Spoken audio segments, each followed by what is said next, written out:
Olá pessoal, nós vamos fazer o encerramento dos nossos dois primeiros tópicos e esse vídeo visa oferecer para vocês algum subsídio adicional na revisão dos trabalhos que a gente teve durante esses dois primeiros capítulos, dois primeiros tópicos da disciplina, como é que nós podemos fazer uma revisão e como é que a gente avalia os principais aspectos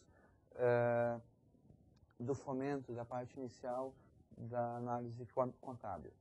Então, nós temos a contabilidade como um sistema que vai organizar o patrimônio da empresa, vai estruturar o patrimônio da empresa. Então, vai controlar o patrimônio da empresa e essas variações em que acontecem nessa empresa. Para isso, nós vamos estruturar isso em demonstrações financeiras e nós temos alguns princípios que nós devem seguir, e eu peço então para vocês acompanharem aqui ou acompanharem na apostila, os princípios fundamentais da contabilidade. São 7 princípios, vocês já viram, nós já discutimos isso, que vão nortear. Então, é importante sabermos quais são para que nós tenhamos conhecimento do que é que está naqueles números dentro das demonstrações financeiras. Então, temos lá o princípio da entidade, continuidade, oportunidade, registro por valor original, atualização monetária, só fazer um adendo aqui, a atualização monetária é um princípio contábil, entretanto a lei proíbe que a gente faça, desde 95, a lei proíbe que se faça a correção monetária de balanço. Então, isso não é mais permitido por um aspecto legal. Embora seja um princípio contábil, mas em função da estabilidade que se tem após o plano real, a lei proibiu e disse que não pode mais ser feito essa atualização monetária. Aí também os dois últimos princípios, que são muito importantes, que é o de competência e o da prudência. Quando nós avaliamos as demonstrações, nós avaliamos 3 principais demonstrações, eu diria 2 principais demonstrações, que é o balanço patrimonial e a demonstração de resultados, e uma terceira, que é a demonstração de fluxo de caixa, que ela ainda não é obrigatória, mas a gente pode, através do balanço e da DRE, calcular essa demonstração, e ela é muito importante, muito interessante para a gente descobrir fazer algumas inferências sobre a empresa. Quando nós falamos hoje a demonstração de fluxo de caixa, que não é obrigatória, entretanto, a maioria das empresas, quando publica suas demonstrações, publica também a demonstração de fluxo de caixa. Então, avaliando o balanço patrimonial, nós temos que o balanço patrimonial da empresa é a posição, é o que a gente chama de foto da empresa, né? Uma demonstração do patrimônio em determinados momentos da empresa, no final de cada ano, no final de cada trimestre, e quando a empresa for levantar, for fazer a montagem do seu balanço. E a característica dele é que ele é estático. Sozinho, ele gera poucas conclusões, poucas informações. Ele precisa ser utilizado junto com a segunda demonstração, que é a demonstração de resultados do exercício, que representa, por sua vez, o que a gente chama de evolução econômica. É como se fosse um filme entre 2 fotos, entre 2 momentos do momento inicial e do momento final do balanço. Eu tenho o filme, que é o que acontece ao longo do ano, ao longo do período. Então, isso é mostrado na DRE. Usa um critério de competência entre receitas e despesas. Então, vocês viram lá, a contabilidade exige competência e o DRE vai usar essa competência para registrar as receitas e despesas dessa empresa. E é uma dinâmica, é uma demonstração dinâmica que gera uma compreensão melhor sobre a posição da empresa. A terceira demonstração, só para comentar, o fluxo de caixa, nós vamos ver ela um pouco mais adiante, no capítulo 4, ela também fala sobre, ela também pode ser comparada a um filme, mostra a evolução em um determinado período, só que não mostra a evolução das receitas e despesas, não mostra a evolução pelo período de competência, mas mostra a evolução de uma conta, de uma única conta lá do balanço, lado ativo, que é a nossa conta caixas. Então a conta caixa vai mostrar como é que esse fluxo de caixa teve entradas e saídas ao longo do ano. Também auxilia na compreensão e entendermos como é que funciona o balanço patrimonial. Então o balanço patrimonial, ele é dividido em bens, direitos e obrigações, como nós podemos avaliar aqui. Né? Os ativos são os bens e direitos, as obrigações são o passivo e o patrimônio líquido. O ativo será sempre igual à soma do passivo e do patrimônio líquido. Então, como a gente viu, nós temos fontes, origens e aplicações. Né? As origens, né, ou fontes de recursos estão aqui, passivo e patrimônio líquido. As aplicações estão no lado do ativo. Nós temos uma separação no balanço, tanto no lado do ativo quanto no lado do passivo, do que é de curto e o que é de longo prazo.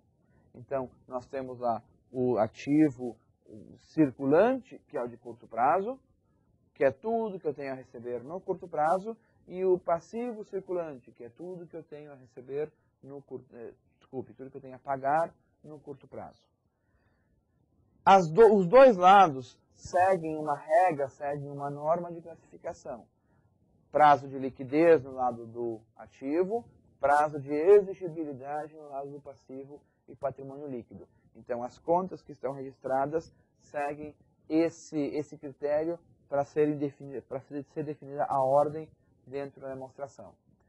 E um critério de definir o que é curto e o que é longo prazo vai ser o critério de um ano ou o ciclo operacional. Então, curto prazo é tudo aquilo que eu tenho a pagar ou a receber em até um ano, exceto em alguns casos muito específicos, como, por exemplo, uma empresa que fabrica navios, um estaleiro, que leva pelo tempo de fabricar o seu navio, a sua operação, leva um prazo muito grande, digamos de 3 anos, 4 anos, 5 anos, eventualmente. Então, nesses casos, somente nesses casos em que o ciclo da operação, do momento em que leva da empresa comprar a sua matéria-prima até vender o seu produto e receber o dinheiro, em que esse prazo for maior do que um ano, vale, para efeito de curto prazo, o ciclo operacional como a referência de curto prazo da empresa. E o que não é curto prazo, então, é longo prazo, tanto no ativo quanto no passivo. No lado do ativo, ativo realizável a longo prazo. No lado do passivo, passivo exigível a longo prazo. E nós geralmente vamos avaliar balanços. O balanço é levantado no final de cada ano, dia 31 de 12, apura-se, tira uma foto da empresa, eu apuro o patrimônio da empresa, ativo, passivo, patrimônio líquido, e faço isso no final de cada ano. As empresas de capital aberto têm ainda a necessidade de informar esse balanço patrimonial trimestralmente. Então, a fim de cada trimestre, ela deve mostrar o que aconteceu, deve tirar uma nova foto, publicar um novo balanço. E, eventualmente, internamente, a empresa cria balancetes, que são uma demonstração muito parecida com o balanço, só que mais aberta, que ela vai fechar a cada mês dentro da sua organização interna. Vocês têm aqui a equação fundamental da contabilidade, que nós comentamos ao longo das aulas. O ativo é igual ao passivo mais o patrimônio líquido, sempre. Aí isso é representado de uma forma gráfica de acordo com o que nós temos aqui embaixo, ativo na esquerda, passivo e patrimônio líquido na direita. O passivo e o patrimônio líquido também são o que nós chamamos de fontes, de origens de recursos. O ativo, lado esquerdo, é o que nós chamamos de aplicações ou uso de recursos, aonde eu invisto o dinheiro da empresa.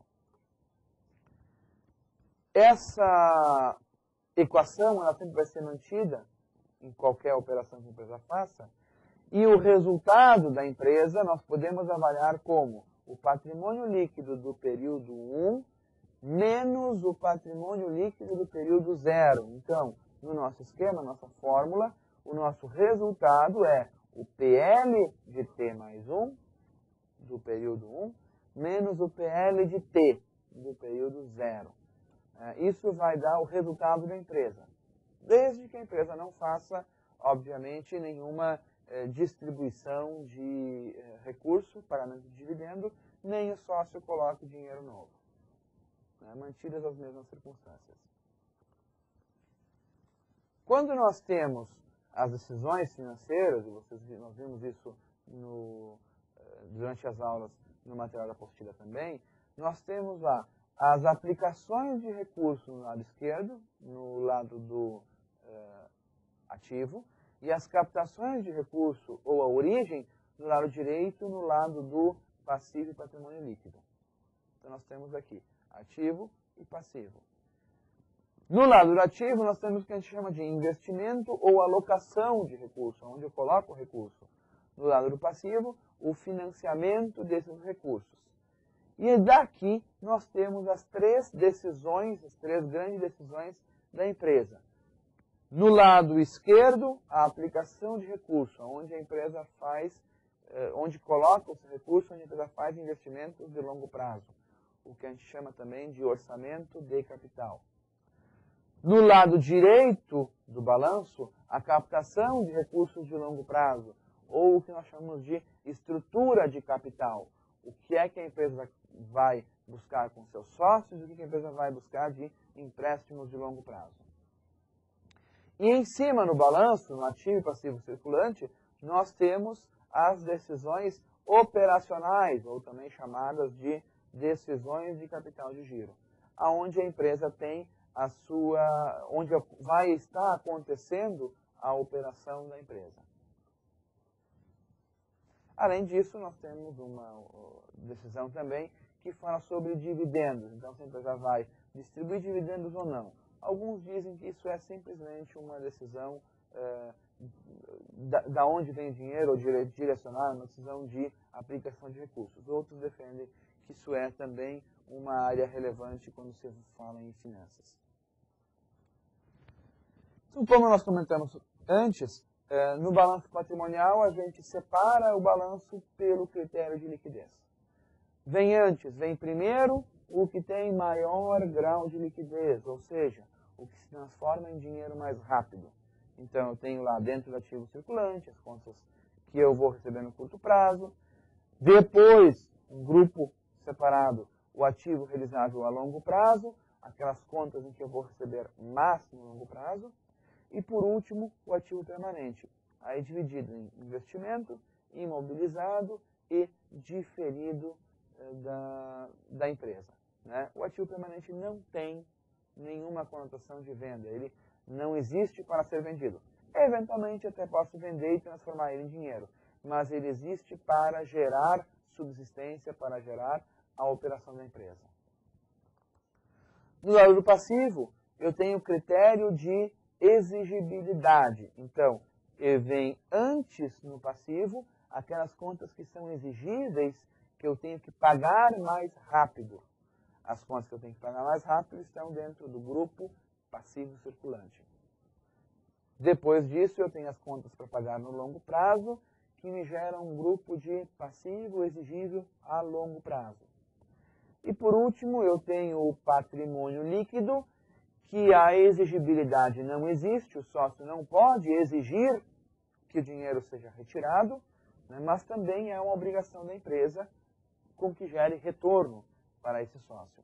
Então, ela está dividida lá em capital social, nos lucros que forem acumulados e nos diversos tipos de reservas.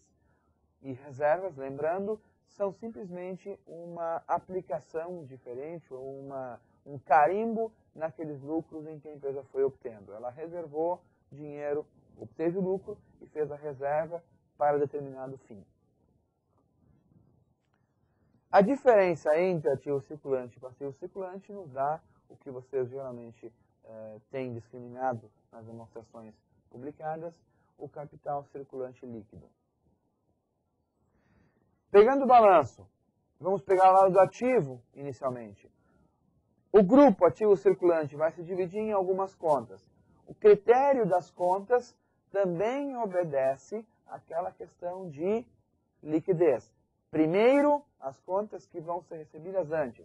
Então, a primeira conta vai ser a conta caixa, conta bancos, conta aplicações de liquidez imediata, que são aquelas contas que já são dinheiro ou estão muito próximas de ser dinheiro. É aquela conta que eu tenho no bolso, ou aquele dinheiro que eu tenho no bolso, ou o dinheiro que está lá guardado no banco, mas que eu tenho acesso imediato. Eu basta ir lá no banco, buscar esse dinheiro, ou eventualmente leva um dia para liberar, e alguma coisa assim, mas ele está disponível. Depois da conta caixa, depois da conta bancos, eu tenho a conta de clientes, ou também chamada de conta a receber. É aquele dinheiro que eu estou esperando receber, à medida em que eu recebo dos meus clientes, também tem entrada em caixa. Também tem contas de aplicações financeiras de prazos mais longos. Nós temos contas de estoques que estão depois de conta receber. Por quê? Porque a conta estoques, ela primeiro tem que ser produzida, para depois ser vendida, para depois ser recebida. Então, ela vem após conta receber. E, por último, uma outra conta chamada despesas do exercício seguinte. Essa conta de despesas do exercício seguinte são, na verdade, despesas que não entraram nesse exercício e que ficam, são algumas despesas que eu paguei antecipadamente que eu não utilizei ainda, então vem por último na conta do balanço patrimonial. Fecha-se com isso o ativo circulante. Todas as contas a receber no curto prazo, tudo aquilo que eu tenho para receber no curto prazo, estão aqui dentro desse ativo circulante.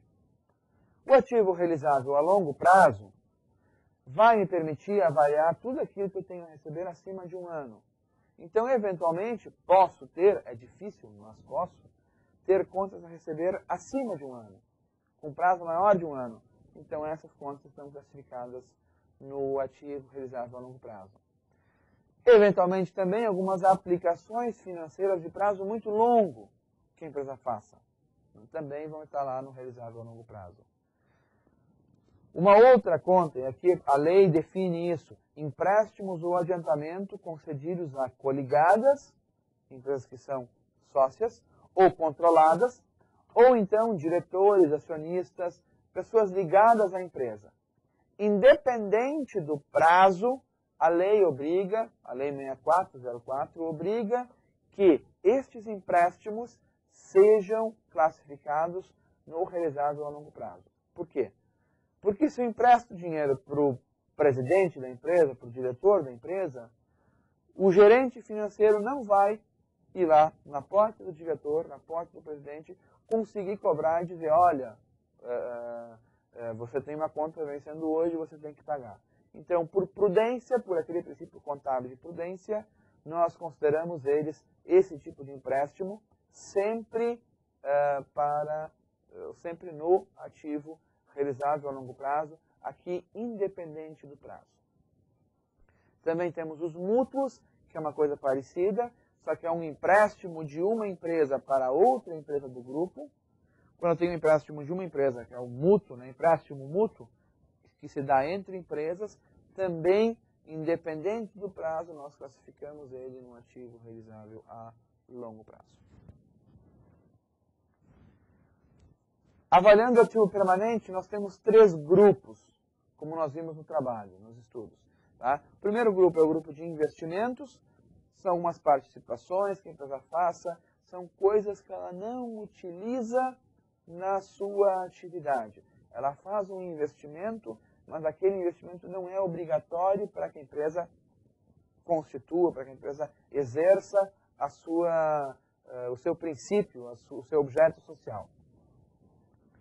Nós temos o imobilizado, este sim é fundamental, eu preciso de imobilizado para cumprir as minhas atividades. São máquinas, equipamentos, móveis, utensílios, tudo aquilo que a empresa utiliza, veículos, para fazer a sua atividade. Então, uma empresa, uma empresa que fabrica cadeiras, precisa lá da máquina de fabricar cadeiras. Uma montadora de automóveis precisa das suas linhas de produção. Precisa da fábrica. Se ela comprou a fábrica, se ela é dona do prédio, isso é imobilizado. Sendo dona da linha, isso é um imobilizado. O imobilizado tem uma característica, ela tem uma peculiaridade.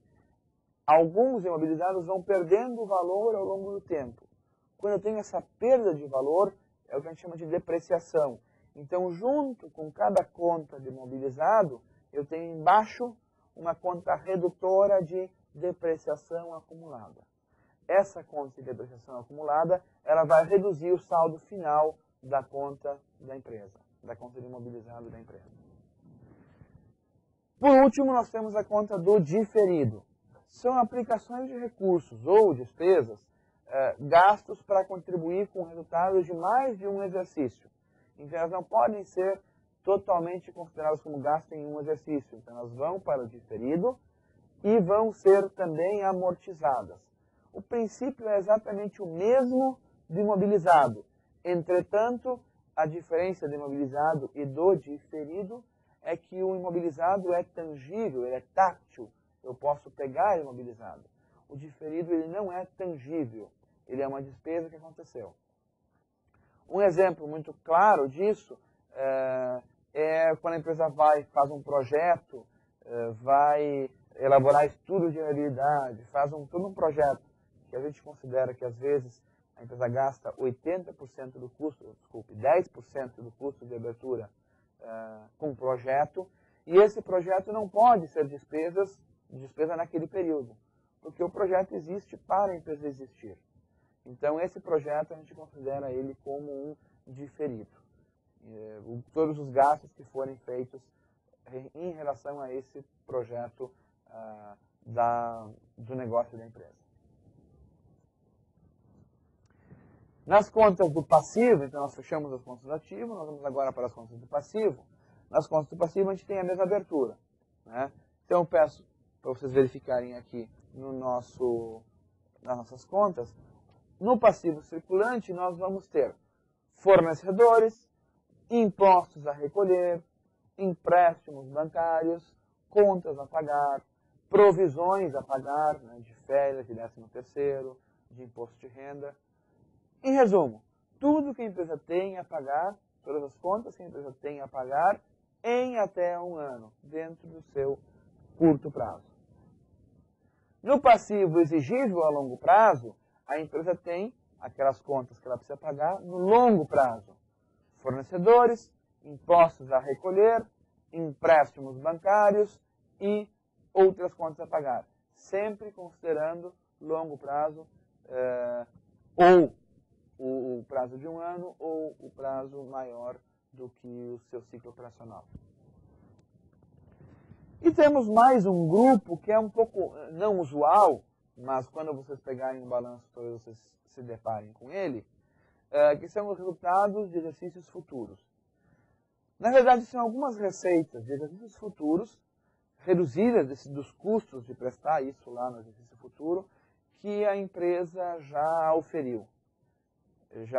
Então, ela tem lá, esses resultados também são classificados no passivo, ela tem a obrigação de prestar esse determinado tipo de serviço, tem determinadas obrigações relacionadas a esses resultados que ela vai obter no futuro. Temos alguns casos especiais, eu só vou comentar bastante rapidamente esses casos especiais. Vocês já viram isso, trabalhamos isso no material ao longo das nossas aulas. Então eu quero que vocês só revisem isso e, tendo dúvidas, ainda postem, ainda utilizem o fórum para a gente discutir a respeito. Os casos especiais. Nós temos as provisões, as apropriações e as contas redutoras. As provisões são fatos contábeis que representam receitas que ocorrem antes das respectivas entradas ou despesas que ocorrem antes das respectivas saídas. Então, eu tenho um prazo em que eu vou fazer o pagamento ou o recebimento antecipado. Então, isso vai me gerar contas no ativo circulante ou no passivo circulante de acordo com características. Depois, na sequência, já exemplifico rapidamente cada uma. As apropriações são fatos contábeis em que o dinheiro entra ou sai do disponível antes da contabilização da respectiva receita ou despesa. Ou seja, é justamente o contrário da provisão. Né? Aqui eu tenho a entrada antes, eu não tenho prazo para pagar, eu tenho que pagar antes, eu pago antecipadamente. Se eu pago antecipadamente, o dinheiro entra antes e eu tenho, então, uma obrigação. Ou o dinheiro sai antes e eu tenho um direito. Então, esse direito vai estar no ativo circulante, essa obrigação vai estar no passivo circulante. E o último caso especial aqui são as contas redutoras, que são as contas em que, apesar de credoras, vão ser classificadas no ativo. Elas têm uma característica de conta de passivo, mas elas vão ser classificadas no ativo. Por exemplo, um exemplo claro, que nós acabamos de comentar, a nossa depreciação. Já vamos ver em seguida. Então, as provisões. Tá? Só alguns exemplos. Nós temos a provisão de 13º, que eu não pago no momento em que ela acontece, eu vou acumulando ela e pago toda ela no final, no final do ano, lá novembro, dezembro, eu faço o pagamento, mas eu vou considerando essa provisão, essa despesa, ao longo do tempo. Só que eu vou considerando a despesa e não pago. Então, se eu vou considerando a despesa e não pago, eu vou tendo uma obrigação que vai aumentando e ela vai ficar a pagar lá em novembro, dezembro. Exatamente igual funciona com a provisão de férias. Cada mês o funcionário vai conquistando o direito àquela parcela de 1/3 de férias, né? E essa parcela de 1/3 de férias também vai ficando a pagar, vai se tornando uma obrigação da empresa. Então a empresa faz a provisão para desembolsar, e aqui muda o critério, em vez de no fim do ano, para desembolsar no momento em que cada funcionário vai tirar as suas férias. Nós temos o que nós chamamos de juros ativos, que é sobre aplicações financeiras, recebidas, que vão ser recebidas no resgate. Tá? Então eu tenho juros em cima de aplicações, só que elas vão continuar lá, eu não resgato, eu não tenho entrada, né, mas eu tenho um direito a respeito disso.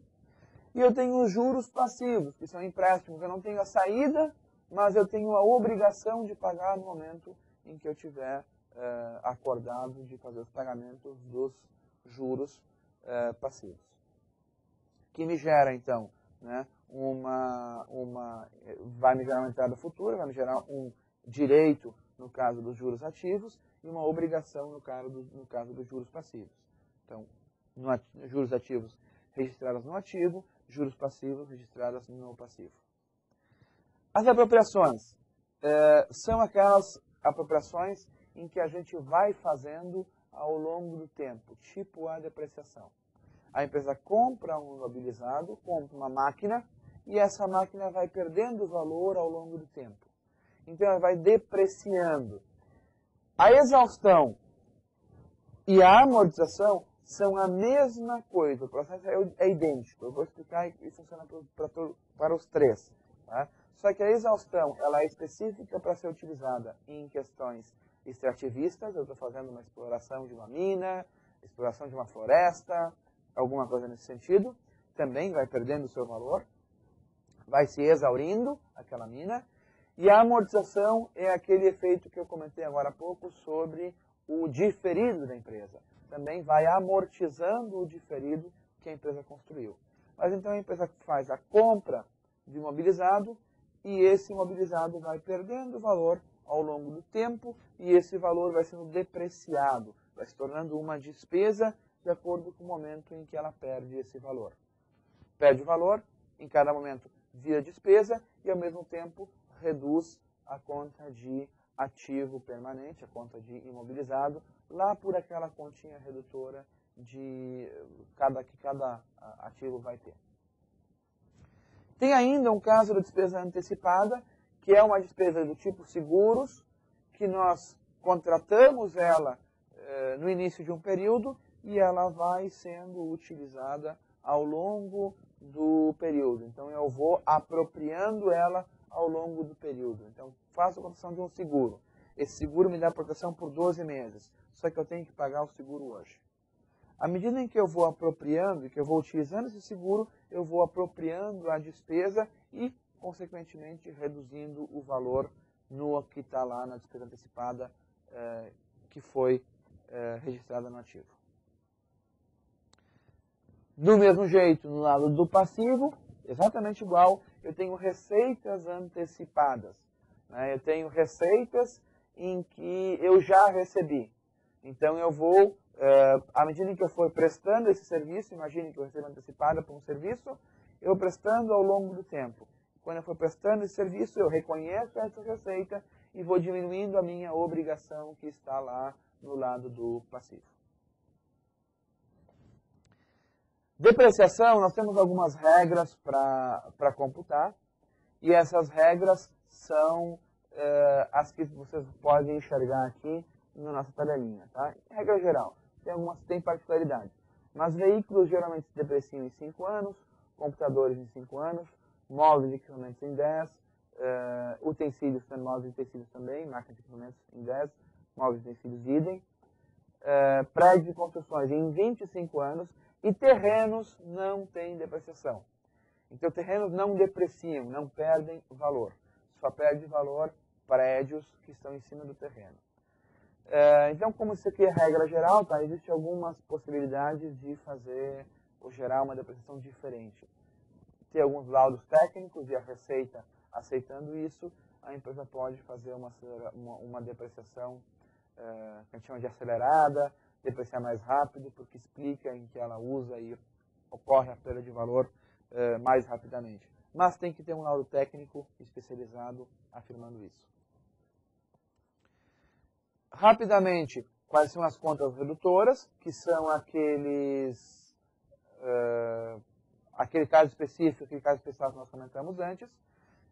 Depreciação e amortização, lá no ativo permanente, nós temos uma conta negativa que vai reduzindo ao longo do tempo, de acordo com que eu tenho depreciação, eu vou ter depreciação acumulada no ativo permanente, reduzindo o total do imobilizado ou o total do diferido. Tem uma outra conta que vocês podem encontrar, que são as duplicatas descontadas. Também são contas que a empresa tem lá nos seus clientes, só que ela faz um desconto de duplicatas. Vai no banco e faz um desconto de duplicatas. Esse desconto de duplicatas tem que vir negativo, como diminuindo aquela conta clientes no lado do ativo. Então, embora ela é como se fosse um empréstimo, mas ela vai estar no lado do ativo, reduzindo o ativo. Então, uma conta redutora. Uma terceira conta negativa, uma conta redutora, é a provisão para créditos de liquidação duvidosa. Então, se eu sei que naquela conta clientes que eu tenho, 2% da minha venda eu vou perder, eu perco, porque os clientes não me pagam. Isso é uma provisão para um crédito que eu acho que eu não vou receber.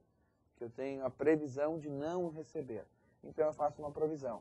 Então, eu tenho lá a conta clientes, 10, e acho que 10% disso não vai me pagar, eu tenho uma provisão de créditos de R$1. Então, na verdade, quanto eu tenho a receber, simplesmente a diferença, 10 menos 1, 9. E uma outra conta redutora também que aparece são ações não integralizadas. Quando a empresa emite capital social, algumas ações não são pagas, então elas continuam aparecendo como negativo no seu patrimônio líquido, então tem um capital social, menos as ações não integralizadas, vai gerar o capital social efetivo, as ações que efetivamente o sócio pagou. Então, são algumas dessas contas redutoras no balanço que nós vamos ter que considerar. Aqui nós temos um exemplo dessas aplicações. Então, vejam, aqui a duplicata descontável no valor de 70 mil. Então, na verdade, eu tenho um recebível de 300, um cliente de 300, mas eu fui no banco e busquei 70 mil como duplicatas descontadas. Então, na verdade, eu tenho a receber só a diferença entre eles, só 230. Outro exemplo de conta de amortização, está aqui, a conta de amortização de 10 mil. Então, tem lá a depreciação, mobilizado 450, menos a depreciação 50 mil.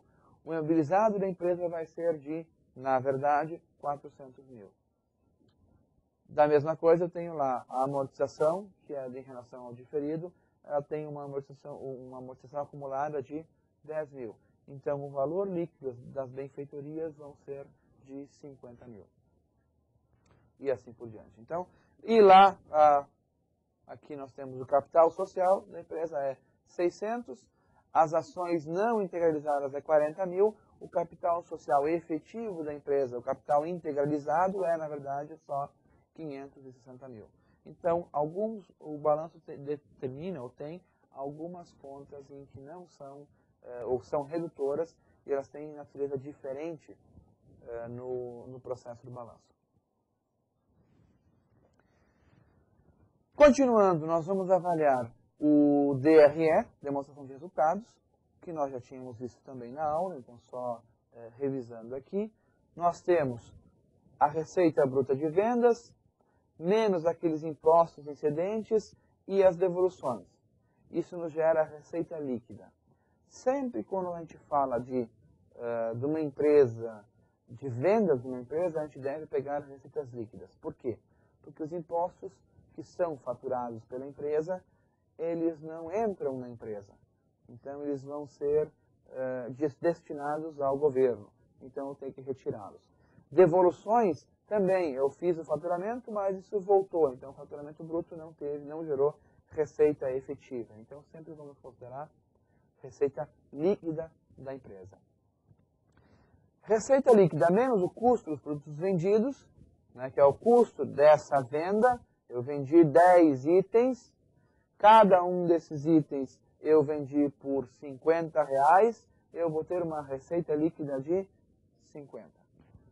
O custo dos produtos vendidos de cada um desses itens é de R$30, eu vou ter um custo de 300. Então, eu vou avaliar o custo dos produtos vendidos. A diferença entre receita e custo dos produtos vendidos vai me dar lucro bruto. Deste lucro bruto, eu tenho que tirar as despesas da operação. Quais são as despesas da operação? Tem o primeiro grupo, que são as despesas de vendas, as despesas administrativas e despesas gerais.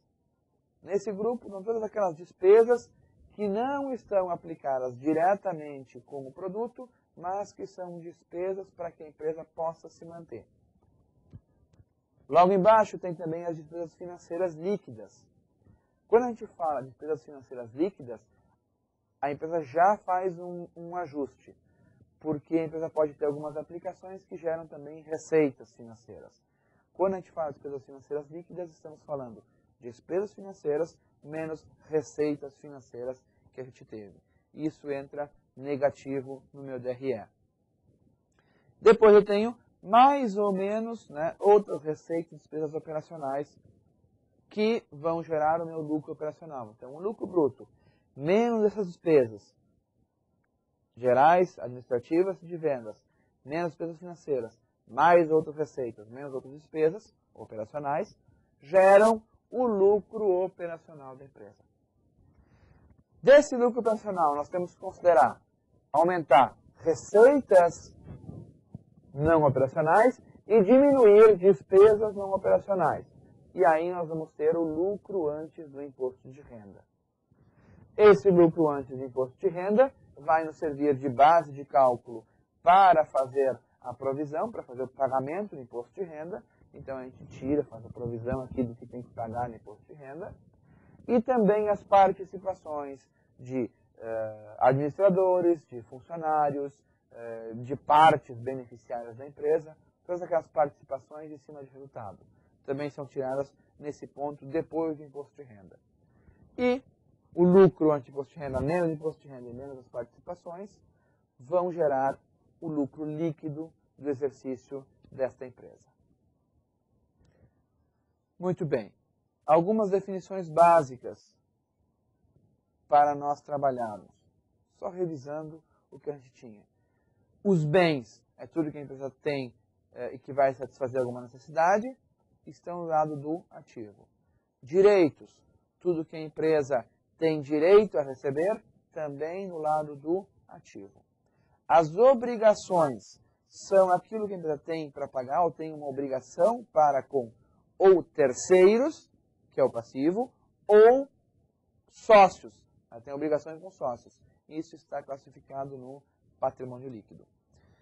E nós temos os fatos contábeis, ou eventos contábeis, que são os eventos que envolvem bens, direitos e obrigações em que devem ser registradas na contabilidade, né, que vão ser justamente o tema do nosso próximo tópico da disciplina. Encerrado esse primeiro tópico, eu vou rapidamente, mas muito rapidamente, comentar com vocês sobre os índices. Comentar sobre as principais dúvidas que foram surgindo ao longo dos nossos trabalhos. Os índices, pessoal, ele é uma ideia para que nós possamos compreender um pouco o que é que acontece na empresa. Então, eles vão comparar algumas contas. E por que eles estão aqui? Para que a gente entenda, na verdade, um pouco o comportamento do balanço e da DRE. Eu não quero que vocês, a nossa preocupação é que não é que vocês analisem uma empresa agora, neste momento. Nós vamos ter uma outra disciplina, mais adiante no curso, que é a disciplina de finanças, onde aí sim nós vamos avaliar uma empresa. Como é que a gente avalia uma empresa? Nesse momento eu quero que vocês entendam o índice, entendam o que aquele índice quer dizer, entendam a relação do balanço com esse índice que está sendo demonstrado, né? Embora o índice então serva para fazer essa avaliação, mas esse nós vamos fazer melhor depois. E nós temos vários índices. Nós temos lá os índices de liquidez, os índices de endividamento. Então, o índice de liquidez mostra a posição da empresa em relação à sua liquidez. Os índices de endividamento mostram como é que a empresa está posicionada em relação ao seu endividamento. Tem mais dívida, menos dívida, mais de curto prazo, mais de longo prazo. Indicadores de atividade mostram como é que está sendo a atividade da empresa, como é que está sendo o giro da empresa, como é que está sendo o prazo de pagamento, recebimento da empresa. Indicadores de rentabilidade mostram como é que é o resultado dessa empresa comparado com o investimento que ela fez, comparado, avaliando a margem da empresa. Os indicadores de estrutura de capital mostram como é que a empresa está utilizando a sua dívida, né, e o seu patrimônio líquido, se tem usando mais recursos de terceiros ou mais recurso próprio. E existem, inclusive, alguns índices de análise bancária, que não é o objetivo aqui da disciplina, né, mas vocês vão ver isso mais adiante também. Então, rapidamente, só para comentar muito rapidamente, os índices de liquidez medem a capacidade da empresa de honrar os seus compromissos no curto prazo. Então, na apostila lá a gente viu, temos o índice de liquidez corrente, que é o quê? A comparação do ativo circulante. Então, eu pego todo o grupo de ativo circulante e comparo com o grupo de passivo circulante, né? Então, vai mostrar quantas vezes do passivo circulante eu tenho do ativo, ou seja, o quanto daquilo que eu tenho que pagar, quantas vezes eu tenho isso a receber. É uma posição. Os índices de endividamento mostram como é que a empresa, como é que se dá o endividamento. Então, faz uma relação entre endividamento de curto e endividamento de longo prazo. Vocês vão ver isso com mais detalhes na apostila. Eu só queria fazer um comentário nós vamos comparar alguns grupos. A gente está comparando grupos patrimoniais, grupos de balanço. Nesse caso aqui, a gente está comparando um grupo no passivo. Passivo elegível a curto prazo e passivo circulante, para avaliar a relação entre esses dois grupos. Os índices de atividade, ou chamados índices de rotação, são os prazos médios, tanto de estoque, quanto de recebimento, quanto de pagamento. E mostram como é que a empresa está pagando mais rápido ou mais devagar, e assim por diante. Os índices de rentabilidade vão ser lá o retorno sobre ativo, onde eu vou pegar o lucro da empresa, e agora eu estou comparando duas demonstrações. Estou comparando um grupo lá, um item da demonstração do DRE com um item do ativo.